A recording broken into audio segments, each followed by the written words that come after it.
এক দেশে থাকতেন এক নবী। তার নাম ছিল সুলাইমান আলাইহিস সালাম। তিনি ছিলেন সেই দেশের বাদশাহ। নবী সুলাইমান আলাইহিস সালাম পশু পাখিদের সাথে কথা বলতে পারতেন। তার ছিল বিশাল এক সেনাবাহিনীতে ছিল হুদহুদ নামের একটি পাখি। হুদহুদ পাখিটি সারা দেশে উড়ে বেড়াতো। সে পানির খোঁজে ঘুরে বেড়াতো। নদী, বন, পাহাড়, মরুভূমি, কত কি যে সে দেখেছে। একদিন হুদহুদ আপন মনে উড়ে বেড়াচ্ছে। উড়তে উড়তে সে গিয়ে পৌঁছলো অজানা এক দেশে। সেই দেশের নাম সাবা। সেখানে ছিল বিশাল এক প্রাসাদ। কি আছে ভেতরে? দেখতে উকি দিল হুদহুদ।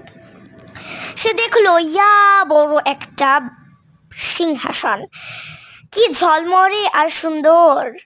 সেখানে বসে আছেন এক রানী। এসব দেখতে দেখতে দেরি করে ফেললো। ওদিকে তো অ্যাসেম্বলির সময় হয়ে গেছে। হুদহুদ এখন কি করবে?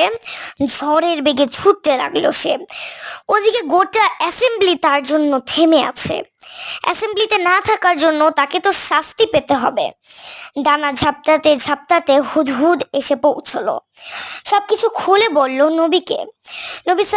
নবী সুলাইমান আলাইহিস সালাম বললেন, দেখে নেব তুমি সত্যি বলছো কিনা। তিনি সাবার রানীর কাছে একটি চিঠি লিখে পাঠালেন।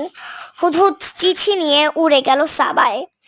হুদহুদ চিঠিটা রানীর কাছে ছুঁড়ে ফেললো। তারপর ফিরে এলো ঘরে। সাবার রানী নবীর কাছে দ্রুত চিঠি পাঠালেন, সাথে অনেক রকম উপহারও পাঠালেন। তখন সবাই বুঝলো হুদহুদ ঠিক বলেছে। কি চালাক পাখি। আসসালামু আলাইকুম এভরিওয়ান, সবাই কেমন আছেন? আলহামদুলিল্লাহ আমি ভালো আছি।